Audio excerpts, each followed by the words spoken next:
말씀 마가복음 13장 24절부터 31절까지입니다.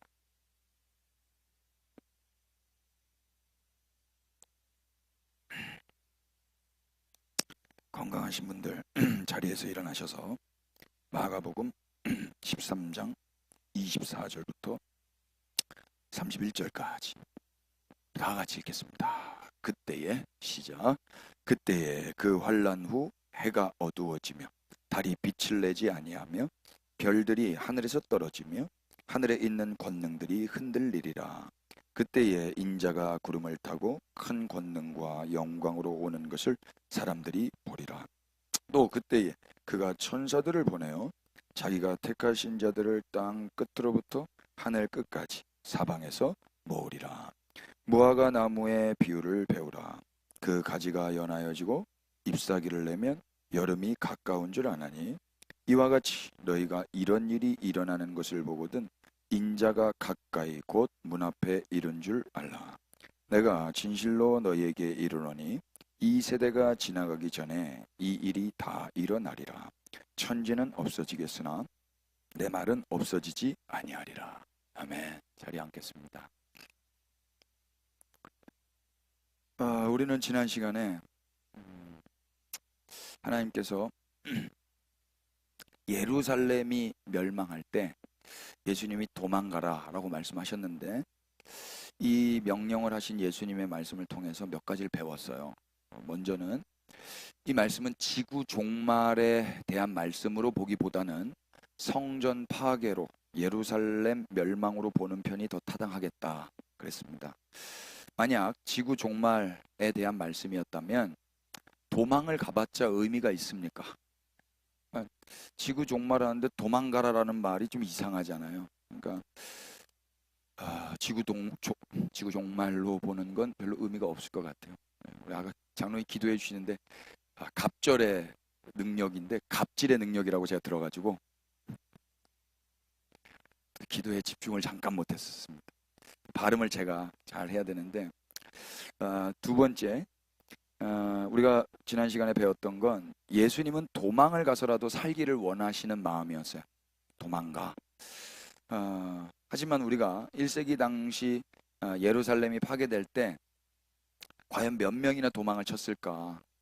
지난주에 다큐 영상 우리가 봤잖아요. 대부분의 유대인들은 로마에 저항하며 싸웠습니다. 도망 안 갔습니다. 남녀노소 기도하며 싸웠을 겁니다. 그러나 애석하게도 그러한 행동은 예수님을 믿지 않았던 모습이었습니다. 그건 자기 신념이었고 자기 최면, 자기 고집이었죠. 결국 이분들은 어떻게 됐죠? 다 돌아가셨습니다. 그리스도의 몸된 교회는 뭘 믿는 사람들이죠? 우리는 우리의 신념을 믿는 자들이 아니라 예수님을 믿는 자들입니다.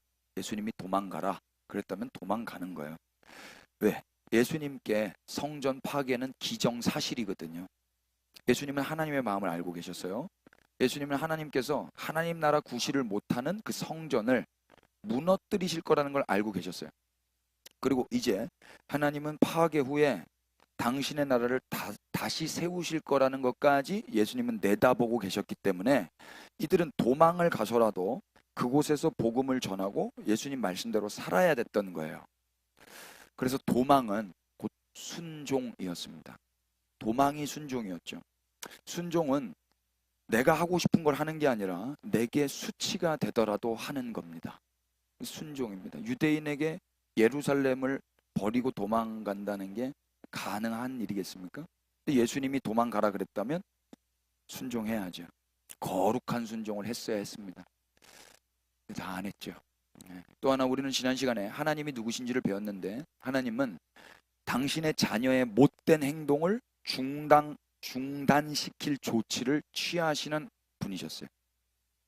하나님은 자상한 모습으로 당신의 부모됨을 회피하지 않으셨습니다. 인간들에게 불의하다는 비난을 받으시더라도 하나님은 당신의 나라다운 나라를 세우시기 위해서 분리와 체벌과 파괴와 멸망도 허락하시는 분이셨어요. 하나님은 우리로 하여금 하나님의 나라에 합당한 자로 여김을 받게 하시도록 환난과 고난도 사용하시는 분이십니다. 그러니 우리 삶의 죽음과 또 환난, 이런 원치 않는 일들이 찾아올 때 저항하여 싸우고 대항할 게 아니라 하나님을 신뢰하면서 이 일 가운데서도 주님이 주님의 일을 하시도록 우리는 우리 자신을 내어드려야 할 것입니다. 때를 얻든지 못 얻든지 우리가 최우선으로 해야 될 일이 있다면, 그래서 복음을 전하는 겁니다. 하나님이 행하시는 일, 주어진 일상에서 예수님이 그리스도 되심, 왕 되심을 선포하는 일, 신자에게는 그 어떤 저항과 싸움보다 이 복음을 전하는 것이 더 시급하고 중요한 일이에요. 하나님은 또 어떤 분이셨죠? 야곱이 어디를 가든지 그를 지키신다 하셨고 함께 하신다 하신 분이셨어요. 야곱을 파괴하실 때도, 야곱을 멸망시키실 때도 하나님은 야곱을 지키고 계셨고 함께 계셨습니다.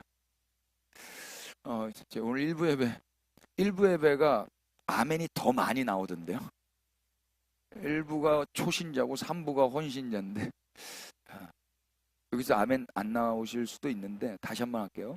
하나님은 야곱을 파괴하실 때도, 야곱을 멸망시키실 때도, 그때도 하나님은 야곱을 지키시고 계셨고 야곱과 함께 계시는 분이셨습니다. 그러니 속지 마시길 바랍니다. 이스라엘이 이방으로 사로잡혀 갔을 때 그때도 하나님은 이스라엘과 함께 하셨습니다. 그러니까 지금도 하나님은 이스라엘과 함께 하실까요? 안 하실까요? 진짜. 하나님은 환난 중에 함께 하시는 분이십니다. 환난을 없애주시는 분이 아니라 환난 중에 함께 하시는 분. 기독교 신앙은 인간이 무엇을 해서 하나님의 마음을 풀어드리는 것도 아니고 인간이 무엇을 해서 자기 소원을 이루는 것도 아닙니다. 신앙에서 가장 중요한 건 하나님을 아는 것이라 그래서요. 어떠한 상황 가운데 있더라도 하나님은 우리를 지키시며 함께 하시는 분이다 라는 걸 안다면 섣부른 행동은 안 할 겁니다. 하나님은 이스라엘을 이방에게 짓밟히도록 하셨죠. 그러나 그렇다고 이스라엘을 버리십니까? 하나님은 자기 백성을 버리지 않습니다. 스스로 난 버림받았어 라고 그런 느낌이 든다 할지라도 하나님은 버리지 않으세요. 하나님은 이스라엘의 아버지가 되세요. 그것도 좋으신 아버지입니다. 나쁜 아버지가 아니라 좋은 아버지. 그 좋은 아버지가 무슨 일을 하시는가? 예루살렘의 멸망을 통해서 일을 하세요. 고난과 멸망과 죽음을 주시고 일을 하세요. 당신의 자녀를 자녀답게 만드실 때 멸망, 고난, 죽음을 사용하세요. 그리고 결국에는 긍휼을 베푸세요. 이방인의 때가 지나고 긍휼의 때가 임하면 이제 하나님으로부터 긍휼을 받게 될 거예요. 이 하나님의 경륜을 아는 교회라면 이제 뭐든 할 수 있습니다. 어떤 일이건 할 수 있어요. 하나님은 죽은 자도 지키십니까? 안 지키십니까? 가두어 두고 계시다 하잖아요. 아브라함과 이삭과 야곱의 하나님. 그래서 가두어 두고 있는 거거든요. 지난주에 제가 라이브 방송 한번 했는데 그때 한 부부가 들어오셨어요. 부부가 라이브 방송에 들어오셨는데 철원에 사시는 분들이었는데 저희도 목사님 애가 넷이에요 그러시더라고요. 반가워가지고 아이고 그러시군요. 카니발에 애 넷 태우고 이렇게 다니신다고 하길래 예 그러시구나 했는데 맨 마지막에 방송 말미에 이분이 뭐라고 하냐면 우리 둘째는 천국에 있어요 그러시더라고요. 저 너무 놀래서 그럼 5인데 4이 된 거예요? 제가 그랬어요. 그랬더니 이분이 뭐라냐면 아니요 4인데 3이 된 거죠 그러더라고요. 제가 그때 충격받았어요. 세상 엄마 아빠도요 아이가 지금 내 눈에 없다고 그래서 없는 아이로 취급을 안 하시더라고요. 이분들께는 내 애는 4이라고 말하는 거예요. 셋밖에 없는데 누가 말할 수 있어요? 제가 그랬잖아요. 5인데 4이 됐어요 이렇게. 전 그걸 모르는 거예요. 근데 이 엄마 아빠는 아니요 우리 애들은 4이에요. 죽어도 4이고 지금 내 눈앞에 안 보여도 4이에요. 그럼 하늘 아버지가 아브라함과 이삭과 야곱이 죽었다고 끝 이르시겠어요? 세상 엄마 아빠도 자기 자식이 내 눈앞에 안 보여도 그 자식은 내 자식이라고 지금까지 이야기하는데 하나님은 아브라함과 이삭과 야곱의 하나님이십니다. 아멘이세요? 예. 지금도 지키고 계시다고요. 지금도 품고 계시다고요. 산자의 하나님이십니다. 머지않아 그날이 오면 하나님 다 긍휼을 베푸시고 살려내셔서 함께 찬양할 날을 우리에게까지 허락하실 줄로 믿습니다. 오늘은 그 다음 이야기인데 24절부터 31절입니다. 한번 24절, 25절 읽어봐 주시겠어요? 그때에 시작.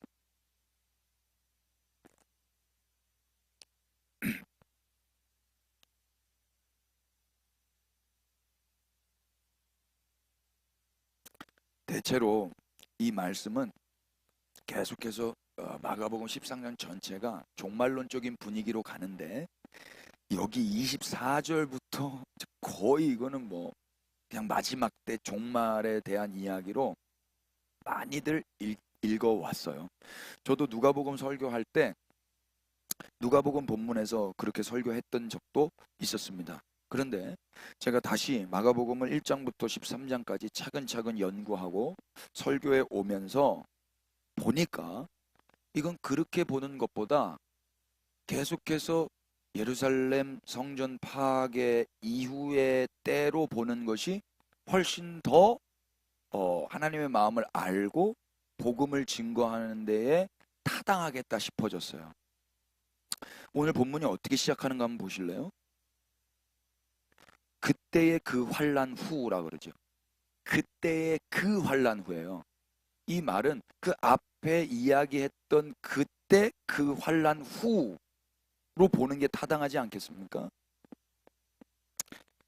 그래서 이 본문 역시 그 앞에 있었던 성전 파괴 전에 환난의 날과 연관이 있는 구절로 보는 것이 좋겠다 싶어요. 그러니까 성전이 파괴되기 전에 많은 환난이 있을 건데 그 환난 후에 이제 본격적으로 어떤 일이 일어나게 되는가? 혹시 이태리 피렌체에 있는 아카데미아 미술관을 가보셨어요? 배 아플 뻔했는데 다 같이 안 가봤네요. 네. 1부 때도 아무도 안 가보셨다 해서 거기에 걸려져 있는 그림을 한 편 좀 보여드리고 싶은데 다비드상이 있는 미술관이에요. 한번 띄워주세요. 사진. 네.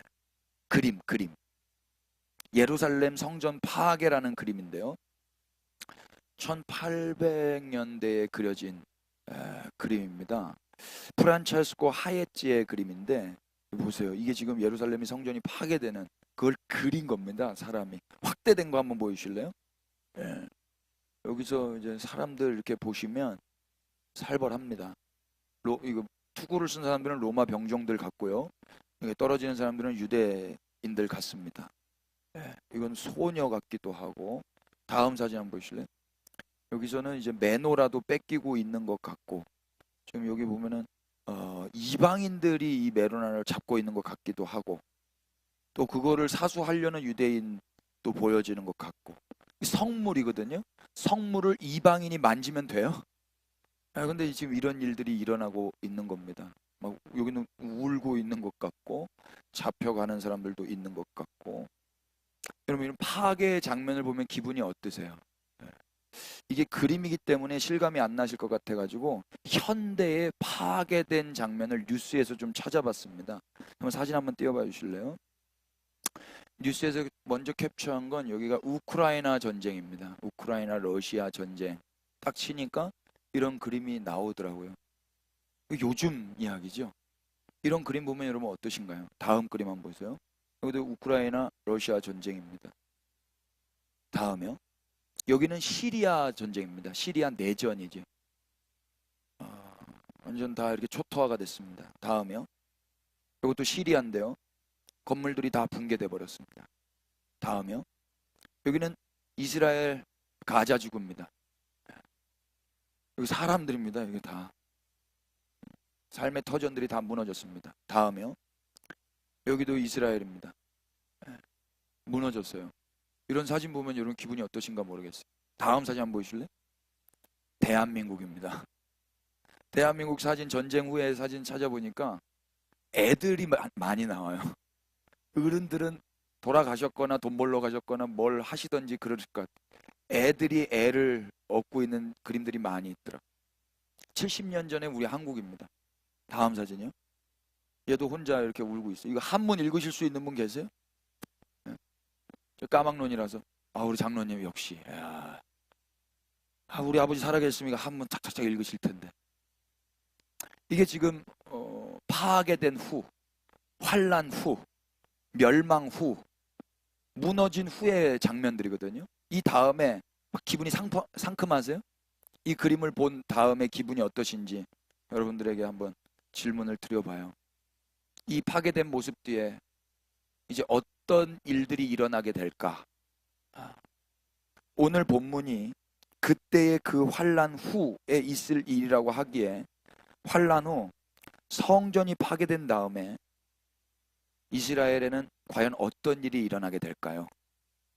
환란이 있고 그 환란 다음에 이제 환란의 끝판왕인 성전이 파괴됩니다.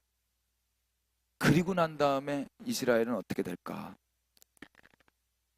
여러분 상상을 해보시면 설레이시는지 두려우신지 공포인지 기쁨인지 대체로 이 말씀은 왠지 모를 공포와 두려움의 말씀이었어요. 이 본문 자체가 그때의 그 환란 후 왠지 모를 공포와 두려움이 있지 않아요? 그런데 제가 일주일 동안 이 말씀을 읽으면 읽을수록 공포와 두려움이 아닌 기대와 설레임이 생기더라고요. 읽으면 읽을수록 1부 때 표현은 빨간색에서 파란색, 까만색에서 하얀색, 어둠에서 빛으로 환해지는 느낌이었어요. 읽으면 읽을수록 신비로운 체험이었는데요.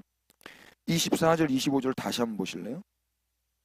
그때 그 환란 후 해가 어두워지며 깜깜해지는 거죠. 달이 빛을 내지 아니하며 별들이 하늘에서 떨어지며 하늘에 있는 권능들이 흔들리리라.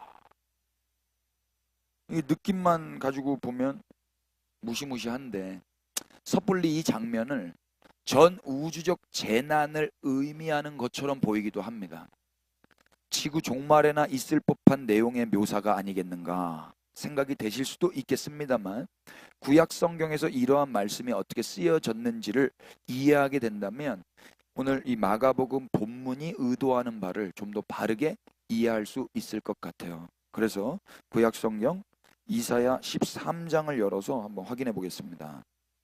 이사야서 13장 1절.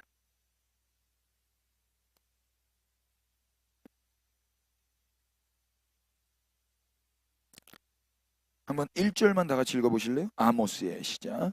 아모스의 아들 이사야가 바벨론에 대하여 받은 경고라. 네. 이사야가 바벨론에 대하여 심판을 지금 예언하는 장면이 이사야 13장인데요. 6절부터 우리 10절까지 제가 한번 읽어볼게요. 너희는 애곡할지어다. 여호와의 날이 가까웠으니 전능자에게서 멸망이 임할 것이미로다. 그러므로 모든 손에 힘이 풀리고 각 사람의 마음이 녹을 것이라. 그들이 놀라며 괴로움과 슬픔에 사로잡혀 해산이 임박한 여자같이 고통하며 서로 보고 놀라며 얼굴이 불꽃 같으리로다. 보라, 여호와의 날 곧 잔혹히 분냄과 맹렬히 노하는 날이 이르러 땅이 황폐하게 하며 그 중에서 죄인들을 멸하리니. 우리 10절 다 같이요. 시작. 하늘의 별들과 별무리가 그 빛을 내지 아니하며 해가 돋아도 어두우며 달이 그 빛을 비추지 아니할 것이로다. 아멘. 여기 10절 보면 마가복음의 표현과 비슷한 표현들이 나오죠.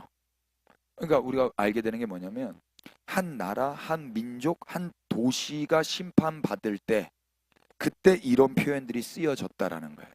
바벨론이 멸망당할 때 하나님은 하늘의 별들과 별 무리가 그 빛을 내지 않고 해가 돋아도 어둡고 달이 그 빛을 비추지 아니할 거다라는 표현을 쓰고 계신 거예요. 좀만 더 찾아볼까요? 이사야서 34장 1절. 열국이여 너희는 나 들을지어다. 민족들이여 귀를 기울일지어다. 땅과 땅에 충만한 것과 세계와 세계에서 나는 모든 것이요 들을지어다. 대저 여호와께서 열방을 향하여 진노하시며 그들의 만군을 향하여 분내서 그들을 진멸하시며 사륙당하게 하셨은지 그 사륙당하는 자는 내던진 바 되며 그 사체의 악취가 솟아오르고 그 피에 산들이 녹을 것이며. 다같이 4절 시작.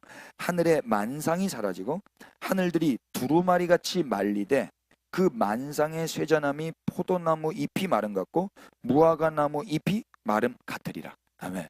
이거 지구 종말에 대한 예언입니까? 아니면 한 민족, 에돔에 대한 민족에 대한 심판의 내용입니까? 다 말을 다 해버렸네. 이건 지구 종말에 대한 내용이 아니라 한 나라, 에돔에 대한 심판이 이렇게 표현되고 있는 거예요. 하늘이 말린다. 하늘 만상이 사라진다. 무시무시한 표현이잖아요. 근데 하나님은 구약 성경 내에서 이렇게 한 민족, 나라, 도시를 심판하실 때 이런 표현을 쓰셨다.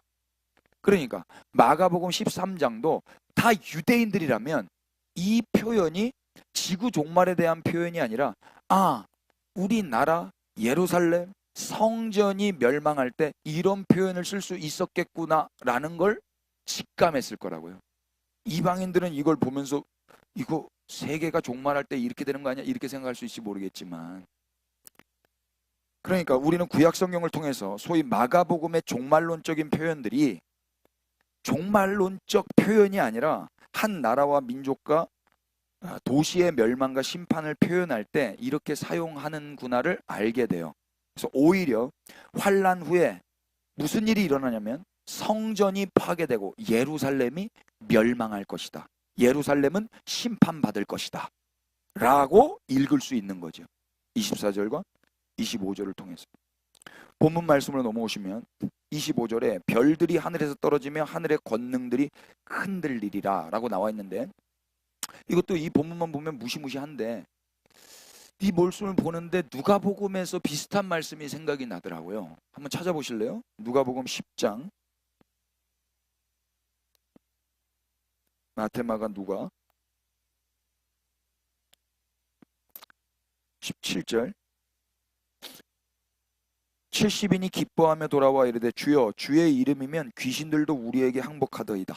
예수께서 이르시되 사탄이 하늘로부터 번개같이 떨어지는 것을 내가 보았노라. 내가 너희에게 뱀과 전갈을 밟으며 원수의 모든 능력을 제어할 권능을 주었으니 너희를 해칠 자가 결코 없으리라. 그러나 귀신들이 너희에게 항복하는 것으로 기뻐하지 말고 너희 이름이 하늘에 기록된 것으로 기뻐하라 하시니라. 이건 예수님이 제 아들을 당신의 이름을 로 사역할 수 있도록 파송하시면서 그 파송된 자들이 사역하고 돌아온 다음에 보고를 하는 내용이에요.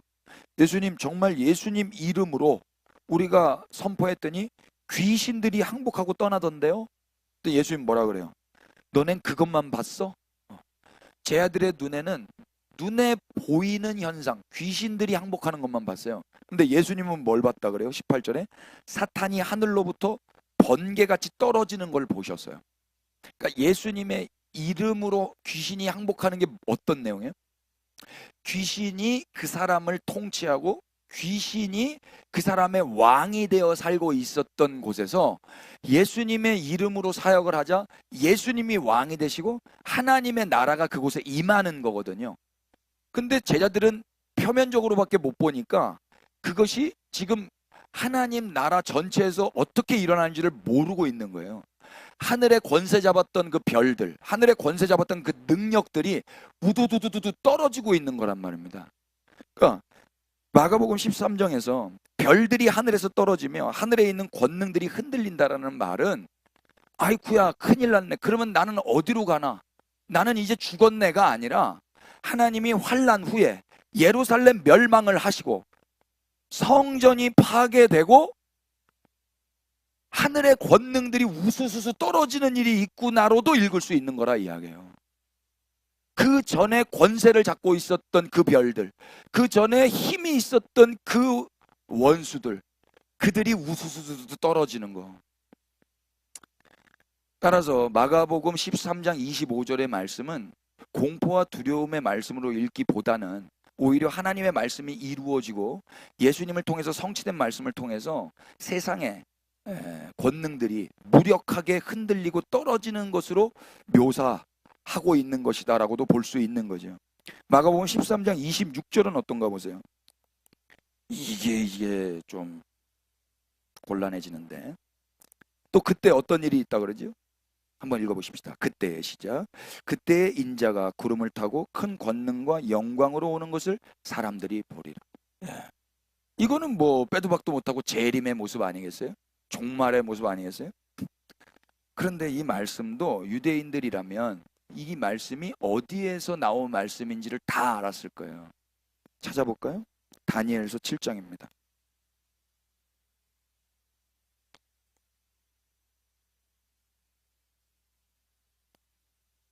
구약성경 다니엘서 7장 13절 14절 다 같이 시작. 내가 또 밤 환상 중에 보니 인자 같은 이가 하늘 구름을 타고 와서 옛적부터 항상 계신 이에게 나아가 그 앞으로 인도되매 그에게 권세와 영광과 나라를 주고 모든 백성과 나라들과 다른 언어를 말하는 모든 자들이 그를 섬기게 하였으니 그의 권세는 소멸되지 아니하는 영원한 권세요 그의 나라는 멸망하지 아니할 것이니라. 아멘. 여기 그런 표현이 있죠. 인자 같은 이가 하늘 구름을 타고 와서, 구름을 타고 온다니까 손오공 근두음 같은데, 이 타고라고 번역한 히브리 말이 임입니다. 임마누엘 할 때 그 임이 뭐예요? 함께라는 뜻이거든요. 그러니까 구름과 함께 오는 거예요. 그러니까 하나님의 임재는 구름과 함께 있었잖아요. 하나님을 대면하면 죽으니까. 그러니까 하늘 구름으로 함께 오셔서 어디로 가시냐면 옛적부터 항상 계신 이에게로 가시는 거예요. 유대인들은 이 말씀을 읽고 또 읽어도 이게 누구 말하는 건지 몰랐을 거예요. 무슨 이야기인지 몰라요. 근데 이제 우리는 알지 않습니까? 어떻게 우리는 이 말씀을 읽을 수 있을까요? 인자 같은 이가 누굽니까? 예수님이잖아요. 그분이 구름과 함께 오셔서 어디로 나아가냐면 옛적부터 항상 계신 분은 누구십니까? 하나님이십니다. 그분께로 나아가서 그 앞에 인도되는데 14절에 그에게 뭘 받으시냐면 권세와 영광과 나라를 받으세요. 옛적부터 항상 계신 분이 이걸 주신다고요. 네게 권세와 영광과 나라를 주겠다. 그리고 모든 백성과 나라들과 다른 언어를 말하는 모든 자들이 너를 섬기게 하겠다. 옛적부터 항상 계신 분이 이렇게 하시는 거예요. 그의 권세는 소멸되지 않는 어떤 권세라 그래요? 영원한 권세. 어느 누구도 빼앗을 수 없는 권세. 영원한 권세. 그리고 그의 나라는 멸망하지 않는 나라인 거예요. 이 멸망하는 파괴되지 않는 나라는 거예요. 이걸 지금 누가 받는 거예요? 인자 같으신 이가. 이분이 누구십니까? 아멘이세요? 여기 1부 예배 같네. 1부 예배는 3부 예배 같고. 그러니까 보세요. 전 너무 감동받았어요. 이 말씀은 인자 같은 이가 옛적부터 항상 계신 분께 나아가서 영원한 권세를 받는데 그가 받은 권세로 인해 그의 나라가 영원히 파괴되지 않고 모든 다른 언어를 말하는 자들도 그를 왕으로 높이게 된다고요. 이게 어디에서 일어난 일이에요? 빌립보서 2장으로 가보실래요? 6절. 그는 근본 하나님의 본체시나 하나님과 동등됨을 취할 것으로 여기지 아니하시고 오히려 자기를 비워 종의 형체를 가지사 사람들과 같이 되셨고 사람의 모양으로 나타나사 자기를 낮추시고 죽기까지 복종하셨으니 곧 십자가에 죽으심이라. 죽으셨어요. 그런데 9절부터 읽어보십시다. 시작. 이러므로 하나님이 그를 지극히 높여 모든 이름 위에 뛰어난 이름을 주사 하늘에 있는 자들과 땅에 있는 자들과 땅 아래에 있는 자들로 모든 무릎을 예수의 이름에 꿇게 하시고 모든 입으로 예수 그리스도를 주라 시인하여 하나님 아버지께 영광을 돌리게. 아멘. 이 다니엘서의 이 예언이 어디서 성취가 됐어요? 십자가에서 성취가 된단 말입니다. 십자가는 뭐예요? 예수님이 성전으로 파괴가 되시는 거예요. 환난 후에 예수님이 파괴가 되신다고요. 그러니까 하나님의 말씀은 파괴 후에 예수님 안에서 이루어지는 거예요. 예수님 십자가에서 파괴되실 때 하늘의 권세들은 우두두두두두 떨어지는 거고, 예수님이 십자가에서 파괴되실 때 하나님은 그 예수님께 모든 권세와 영광과 나라를 주신다고요. 너가 이제 찬양받아. 네가 모든 민족에게 경배를 받아. 이렇게. 예수님이 하나님께로 구름과 함께 인도되어 그 권세, 그 영광을 받으시고 모든 백성과 나라는 예수님을 섬기게 돼요. 예수님이 받으신 권세는 이제 소멸되지 않는 영원한 권세이며 이 예수님의 통치하는 나라는 멸망하지 않을 것입니다. 아멘. 다시 마가복음으로 넘어와서 보시면 이 다니엘 예언이 곧 환난 후 그리고 성전이 파괴된 다음에 일어날 일이라는 거예요. 그럼 환난이 있어야 되겠어요? 없어야 되겠어요? 파괴가 있어야 되겠어요? 없어야 되겠어요? 구약 성경을 통해서 하나님의 약속을 들으니까요, 환난도 파괴도 멸망도 십자가도 이제는 다 두려움이 아니라 설레임이 되는 거예요. 아, 하나님 파괴 이후에 이 계획이 있으시구나. 멸망 이후에, 십자가 죽음 이후에 이 플랜들이 다 있으시구나. 우리는 이미 예수님을 통해서, 예수님 당신이 이미 십자가를 통해 환난을 당하셨고 파괴되셨음을 알죠. 예수님 당신이 먼저 성전인데 파괴가 되셨고, 그리고 AD 70년에 예루살렘도 파괴가 돼요. 근데 그게 끝이 아니라는 걸 이제 우리는 내다볼 수 있잖아요. 십자가를 통해서 예수님은 영광과 영원한 나라를 받으세요. 그뿐 아니에요. 27절 보세요. 본문 말씀. 이번에는 무슨 일을 하시냐면 또 그때에 그가 천사들을 보내어 자기가 택하신 자들을 땅 끝에서부터 하늘 끝까지 사방에서 모으리라 그러시죠. 모으리라. 그러니까 24절부터 26절까지 점점 이건 두려움과 공포가 아니라 야, 이 설레는 이야기네라고 보는데 27절에서 빵 터지는 거예요. 그때에 그가 천사들을 보내어 자기가 택하신 자들을 땅 끝으로부터 하늘 끝까지 사방에서 모으신다. 그럼 모으신다고 하니까 그 전에는 무슨 일이 있었던 거예요? 예, 흩어지는 걸 전제하는 거죠. 흩어졌어요. 그러면 흩어지면 왜 일어나는 거예요? 예, 파괴와 환난 때문에 흩어지는 거죠. 멸망 때문에. 그렇다면 환난은 왜 오는 거예요? 멸망은 왜 오는 거예요? 신명기 30장으로 가보실래요?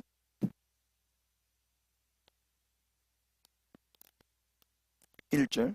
내가 너에게 진술한 모든 복과 저주가 너에게 임함으로 네가 네 하나님 여호와께로부터 쫓겨난 모든 나라 가운데에서 이 일이 마음에 기억이 나거든. 너와 네 자손이 네 하나님 여호와께로 돌아와 내가 오늘 너에게 명령한 것을 온전히 따라 마음 다하고 뜻 다하여 여호와의 말씀을 청종하면, 우리 3절 4절 다 같이 시작.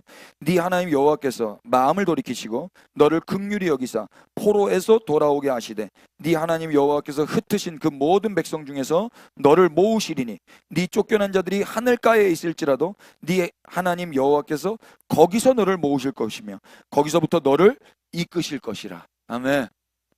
이건 조건이 있었어요. 하나님이 먼저 약속하셨거든요. 니네가 잘못하면 흩어질 건데 거기서 니네가 회개하고 다시 돌아와서 마음 다하여 뜻 다하여 여호와의 말씀을 청종하면 내가 모을 거야. 그런데 이스라엘 백성 중에 회개하고 돌아와서 여호와의 말씀을 마음 다해 뜻 다해 청종한 자가 있다 없다? 없다. 우리 계속 확인했어요. 마음을 다하여 뜻 다하여 힘 다하여 사랑하는 사람, 그건 예수님 한 분밖에 없으셨어요. 그런데 마가복음에 보니까 모으신다고 이야기를 하잖아요. 그럼 그 사이에 어떤 일이 있는 거예요? 예수님이 마음 다하여 뜻 다하여 여호와의 말씀을 청종하신 게 있는 거예요. 그게 어디서 드러나는 거예요? 십자가에서 파괴되심으로. 할렐루야. 그러니까 이 말씀이 너무 감사하고 감격스러운 거예요. 아, 모으신다는구나. 그럼 그 사이에 흩어진 자들, 범죄와 죄악으로 말미암아 뿔뿔이 흩어졌는데 어느 누구 하나 흩어지고 돌아와서 청종하고 회개한 자가 아무도 없는데, 여호와를 마음 다해 뜻 다해 정성 다해 섬기는 자가 아무도 없었는데 예수님이 하나님을 사랑하셔서 끝까지 견디시고 십자가에서 죽임당하시고 파괴되시고 하나님의 뜻을 이루어 드리는 거예요. 그리고 흩어졌던 자들을 다 모으시는 거예요. 이사야서 11장 보세요.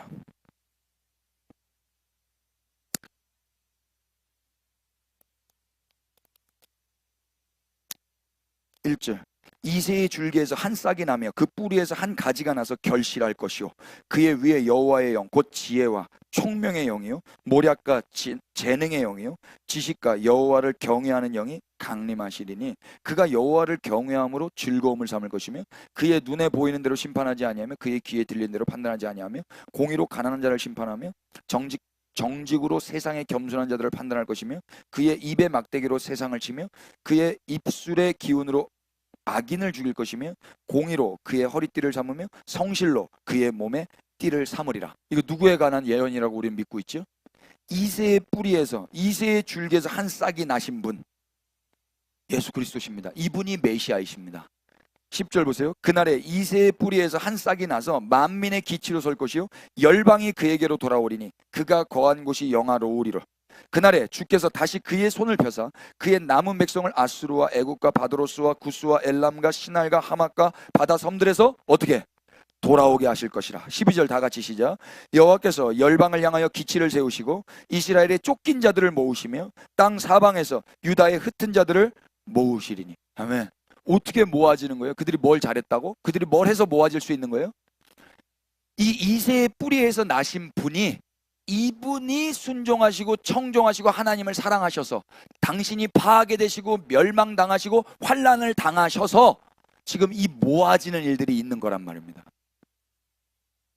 본문 28절. 그래서 예수님이 뭐라고 말씀하시냐면 무시무시한 또 무화과 나무의 비유를 들으라라고 말씀하시는 거예요.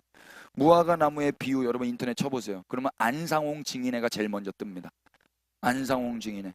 안상홍 씨가 1910년생인가? 1900 아무튼 뭐 그쯤 생이세요. 그런데 1918년생인가?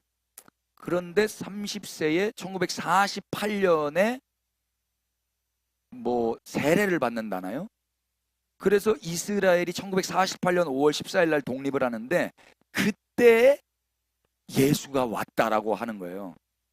그래서 무화과 나무의 잎을 보면서 지금이 예수님이 와 계신 때라고 가르치고 앉아 있는 거예요. 말도 안 되는 거예요. 저는 이제 한편으로는 1948년 5월 14일이 저에게도 소중한 날이고 주관적인 신앙에서 객관적인 신앙으로 바뀌어진 어떤 기준이 되었던 그런 날짜예요. 왜 그런 거 아니? 하나님을 제가 경험하고 체험한 하나님으로 선전하는 게 아니라 하나님의 역사 안에서 일어난 그 일로 하나님을 증명할 수 있고 이야기할 수 있는 그런 기준이 저에게는 이스라엘이었어요.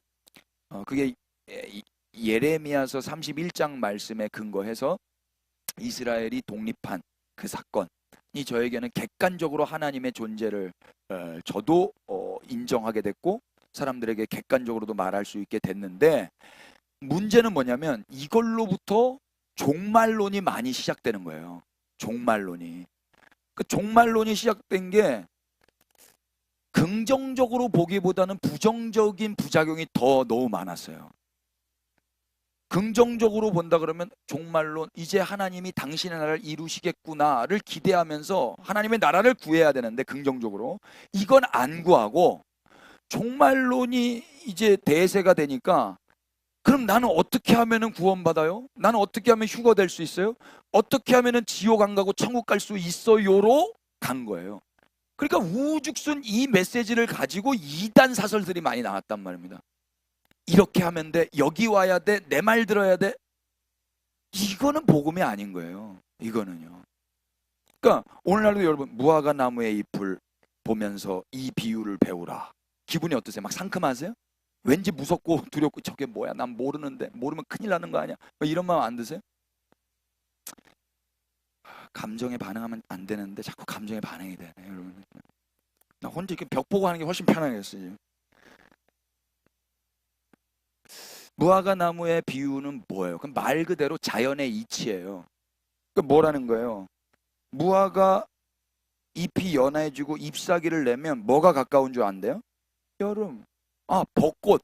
봄이네. 당연한 거죠. 무화과 나무 잎, 여름이네. 이런 거예요. 수영장을 가고 싶었던 애들에게 무화과 나무 잎을 봤어요. 여름이 오는 걸 알았어요? 그러면 좋을까요? 좋을까요? 좋죠. 여름이네. 29절이 어떻게 이어지죠? 이와 같이. 그러니까 무화과나무 잎이 중요한 게 아니라 뒷구절이 중요한 거라고요. 이와 같이 너희가 이런 일이 일어나는 것을 보거든. 다 같이 인자가 시작. 인자가 가까이 곧 문 앞에 이른 줄 알라. 인자가 가까이 문 앞에 이른 줄 알라. 이 말 여러분 반가운 말이에요? 두려운 말이에요? 두려운 말? 두려운 거면은 어떤 인자랑 무슨 관계세요, 여러분? 인자가 영원한 나라를 받으셨다니까요. 그 인자가 소멸되지 않는 영원한 권세를 받으셨다니까요. 그분이 환난을 당하시고 그분이 멸망을 당하시고 그분이 이제는 가까이 와 하셨다니까요. 그럼 이게 복음 아니에요? 그러니까 인자를 사랑한 사람은 인자가 가까이 왔다라는 건 빨리 나가서 껴안아야 될 소식이란 말입니다. 제자들 입장에서 환난, 스승님 뭐 자꾸 죽는다 그러고 막 환난 나간다 그러고 도망가라 그러고, 근데 인자가 가까이 왔다. 그럼 얼마나 좋은 소식이에요, 그게. 그러니까 비약적으로 지금 환난이 있고 난 다음에 여름이 오면 이제 그 다음에는 인자가 가까이 온다 이야기예요. 이건 좋은 소식인 거예요. 여기 28절과 29절에 반복되는 두 단어가 있어요. 28절에 가까운, 29절에 가까이. 헬라 말로는 같은 단어예요. 그러니까 포인트가 뭐예요? 가까이가 중요한 거예요. 가까이. 여름이 가까이 온 것처럼 인자가 가까이 온다. 뭘로 인하여? 환난과 멸망과 파괴로 인하여. 이게 메시지예요. 예수님 뭐라 그래요? 30절에 이 세대가 지나가기 전에 이 일이 다 일어날 것이다. 이 세대, 진짜로 예수님 세대 안에 다 일어났습니다. 역사 안에서. 확답하세요. 31절 천지는 없어지겠잖아 내 말은 없어지지 아니하리라. 반드시 이루어졌어요? 안 이루어졌어요? 이루어졌어요. 이미 예수님 십자가를 통해서 예수님의 왕되심이 선포됐고요. 아멘 합시다. 예수님의 나라가 영원한 나라라는 게 선포되었습니다.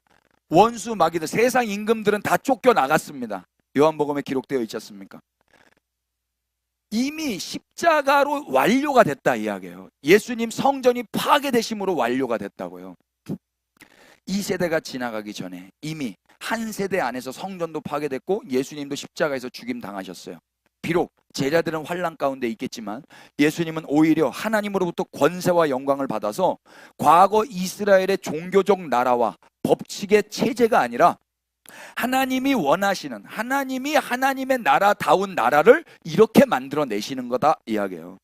파괴 후에 예수님은 멀리 계세요? 가까이 계세요? 가까이 계시는 거예요. 지금 여기 우리와 함께 하시는 분이 되셨단 말입니다. 어떻게 하나님이 멀리 계신 분이 아니라 지금 우리 가까이 계신 분이 되셨어요?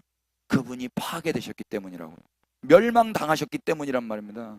그래서 오늘 본문에서 예수님이 가까이 오신다는 말을 재림으로 보기보다는 아무리 환난이 있고 파괴가 있고 십자가에서의 죽음이 있더라도 하나님은 오히려 그 파괴 이후에 다시 새 일을 하시며, 그래서 당신의 나라를 새롭게 세워가시는 재건의 차원으로 보는 것이 더 타당할 것 같다라고 말씀드리는 거예요. 재림이 아니라 재건이라고요. 여러분 요즘에 뭐 파괴되신 일이 있는가 한번 돌아보세요.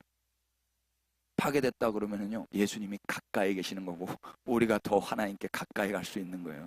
하나님 그렇게 일하시더라고요. 십자가에서 파괴되신 예수님은 지금 어디 계시냐면 우리 안에 계십니다. 지금 여기 계시고, 지난 시간에 확인한 대로 하나님은 파괴를 통해서 일하신다 그랬어요. 사진 한번 띄워보세요. 이제 저 파괴된 사진을 다시 보세요. 예루살렘, 파괴된 도시들. 이 다음에 어떤 게 이제 연상되세요? 미간이 찝혀지고, 야 어떡하냐, 큰일 났다. 야 인간이 할 수 있는 건 이거밖에 없죠. 아 어떡하냐. 이제 그리스도인들은요, 이 사진 다음에 뭐가 연상되냐면요, 복구와 회복과 재건과 부흥을 연상할 수 있는 자들인 거예요. 하나님 그렇게 일하시는 거거든요. 오늘 지금 우리는 어느 때에 살고 있죠? 시간표 안에서 본다면 우리는 한편으로 1세기 당시에 파괴된 그 이유를 살고 있는 거예요. 예수님의 파괴 이후, 예루살렘의 파괴 이후를 지금 살고 있다고요. 그럼 우리가 살고 있는 이때에 우리는 뭘 하도록 부름받은 걸까요? 시간적으로 하나님께서 그 파괴 이후에 우리를 부르셨다면 뭘 해야 되지 않겠어요? 그게 뭐겠어요?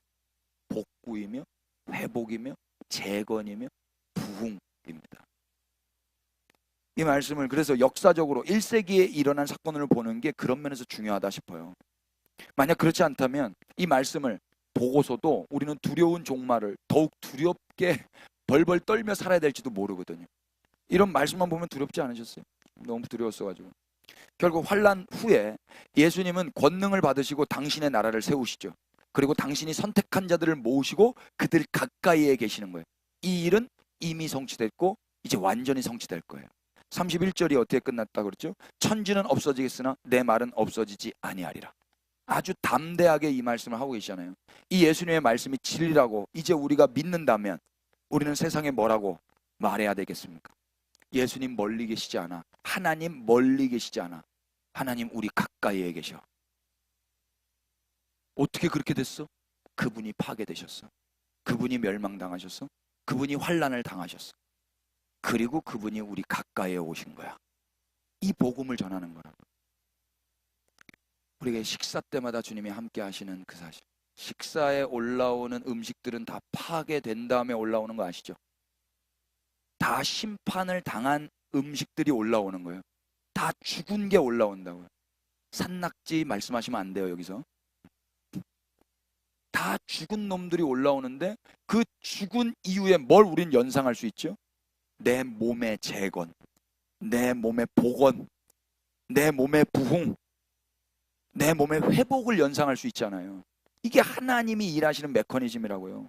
오늘의 말씀은 그래서 신자에게 일어나는 환난과 파괴를 어떻게 이해하도록 돕죠? 예수님의 죽음은 하나님의 사랑에 대한 계시였어요. 예수님의 파괴는 하나님은 파괴하는 분이야를 계시하신 게 아니라 하나님은 사랑의 하나님이야를 계시하신 거라고요. 우리는 예수님과 이스라엘에 일어난 환난과 파괴를 통해서 하나님이 어떤 분이신지 오해하지 않고 이제 알게 되었어요. 하나님은 당신의 나라를 사랑하시고 그래서 온전히 세우고자 하시는 분이셨어요. 환난과 파괴가 끝이라면 하나님은 그저 파괴하시고 벌하시는 분으로 우리가 인식할 거예요. 그러나 하나님은 환난 후에 파괴 후에 그 이후에 일을 하시는 분이세요. 그러므로 하나님은 우리를 파괴하고 벌하시는 분이 아니라 예루살렘과 예수님의 환난과 파괴를 통해서 드러난 하나님은 당신의 나라를 세워 가시기를 바라고 온전히 회복하시기를 바라고 그래서 가까이 계시는 하나님이신 거예요. 이 하나님을 바라보는 관점은 교회에게 전혀 다른 삶을 살 수 있도록 문을 열어요. 이러한 바탕에 그러니까 하나님이 사랑이시다. 하나님은 벌하고 혼내는 하나님이 아니라 하나님은 사랑이시다라는 바탕을 두고 신앙생활을 하면 두렵지 않습니다. 이제. 모든 건 다 두려움이거든요. 두려움은 왜 두렵다 그러죠? 소망이 있기 때문에 두려워요. 소망이 없는 사람은 두려움도 없어요. 제가 알았네. 제가 여러분들에게 소망하는 게 너무 많았어요. 3부 예배니까. 그러니까 여러분들이 가만히 이렇게 저를 째려보고 있으면 두려워요. 근데 그러지 말아야 되겠구나. 이제 알았네. 지금 알았네, 진짜. 소망은 죽게만 있습니다. 밤에 하지 마세요. 매기는 거잖아. 나는 계속 그러겠다. 뭐라고 하는지 계속 떠들어봐라. 어디까지 했어요? 그러니까 두려움이 기초가 아니라 이제는 우리는 하나님으로부터 어떤 일이 오건 세상으로부터 어떤 환난과 파괴와 멸망이 오건 그 위협에서 두려워하면서 나를 보호하려고 신앙생활을 하지 않게 되었다고요. 이게 하나님을 사랑으로 볼 수 있는 눈이 열린 자들의 혜택이에요. 혜택. 그러니까 하나님이 사랑이기 때문에 하나님으로부터 환난이 와도 두려운 게 아닌 거예요. 그리고 그걸 지키려고 열심히 뭘 하는 게 아니라고요. 이해되세요? 세상으로부터 뭐가 와도 그걸 지키려고 다시 하나님께 가서 복을 빌거나 도움을 요청하는 게 아니라고요. 이로써 교회는 무슨 일이 일어나든지 두려움에서 벗어나는 삶을 선물로 받는 거예요. 하나님을 사랑으로 아는 그 시각을 통해서 종말이라는 단어, 마지막 때라는 단어, 마지막 때에 일어날 일, 그런 거는 왜 이렇게 글씨체도 이렇게 딱딱하게 무섭게 쓰잖아요. 또 뭐 환란이라는 거, 재림이라는 거, 휴거라는 거, 이런 단어만 들어도 살짝 여러분 좀 긴장되고 그러지 않으세요? 휴거는요, 제가 공부해 보니까요, 100년 전에는 쓰지도 않았던 단어였어요. 존 넬슨 다비 이후로부터 사용된 단어인데, 휴거가 전혀 신앙생활에 긍정적 영향을 못 미칩니다. 모든 단어, 이런 단어들은 이제 더 이상 우리에게 두려움을 줄 수 없어요. 휴거가, 아니, 시간 없으니까 그건 다음에 하고요. 이 단어들로부터 나를 보호하기 위해서 신앙생활하는 일을 이제 하지 않는다고요. 난 휴거 받아야 돼. 난 재림 때 선택 받아야 돼. 난 이 종말 때, 이 환란의 때 선택 받아야 돼. 이 소망 왜 갖는 거냐면 두려워서 갖는 거라니까요. 근데 이제 거기서부터 자유케 됐다고. 하나님 환란 후에 일을 하셔. 멸망 후에 일을 하셔. 예수님이 그 증거야. 환란 후에 더 가까이 계시는 하나님을 만나는 거야.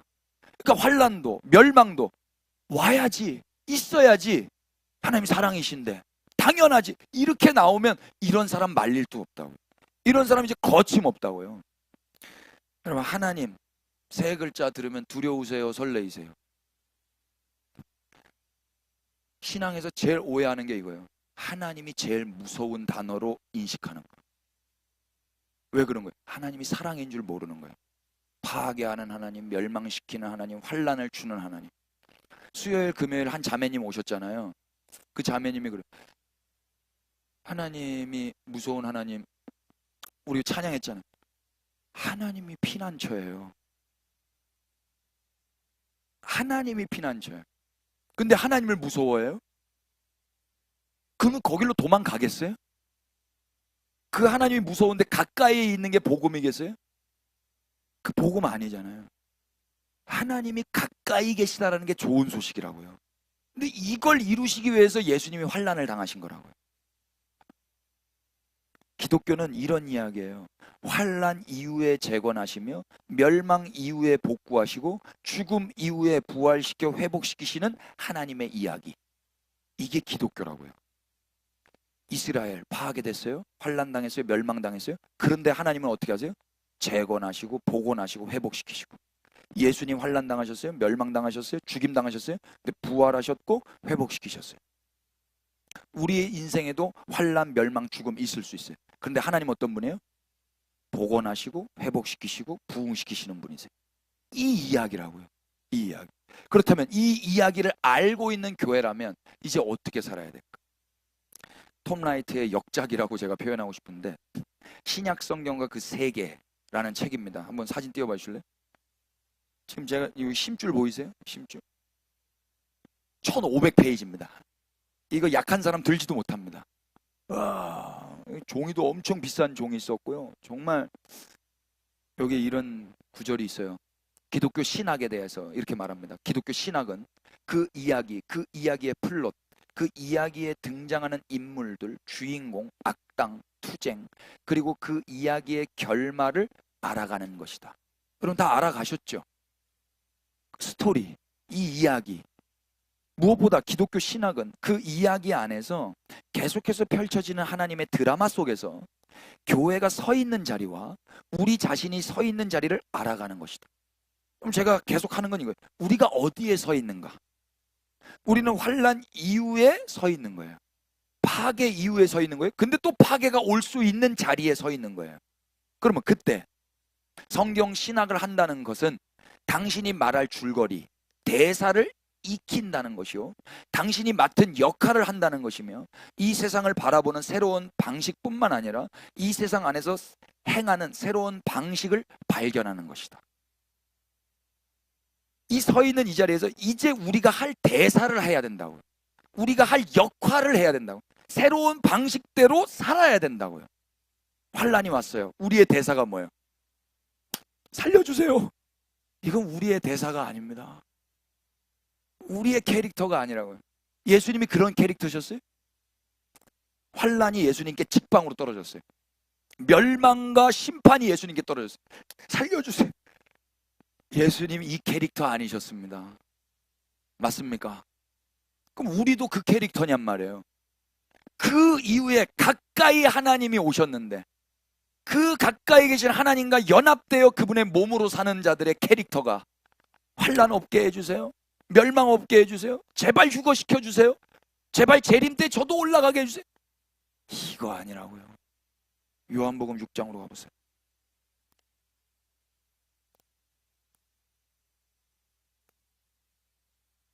55절.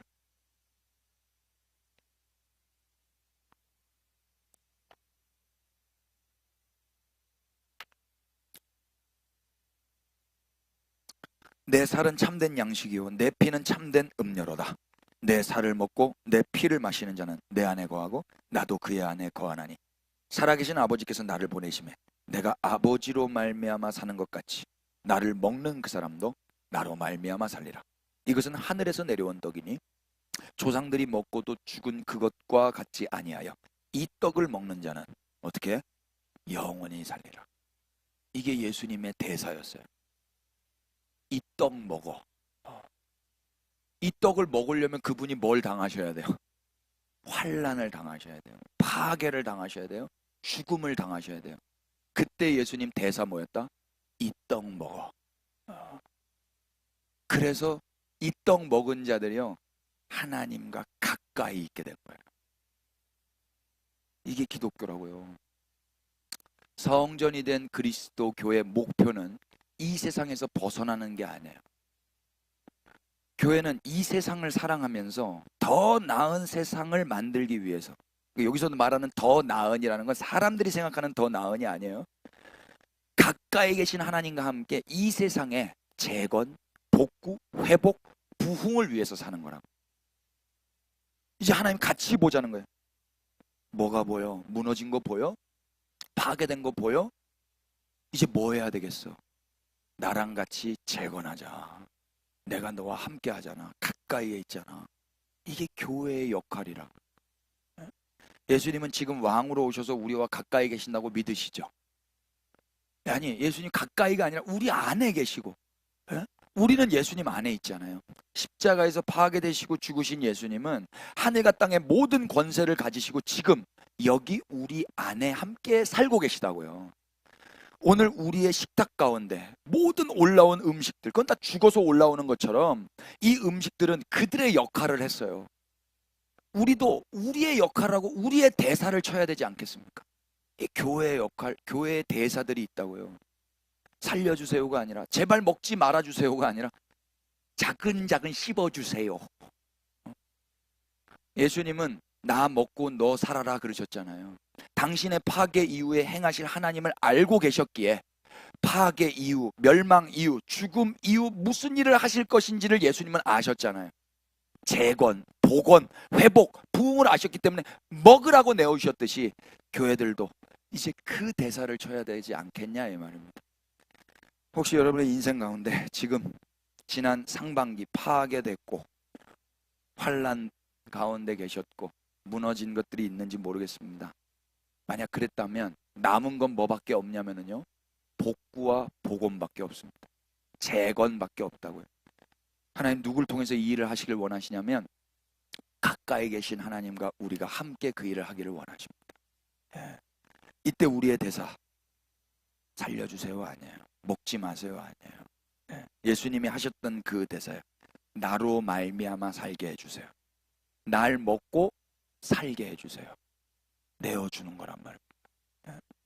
교회는 현재 환난 가운데 있더라도 그래서 가까이 계시는 주님과 재건과 복원에 힘쓰는 자들이에요.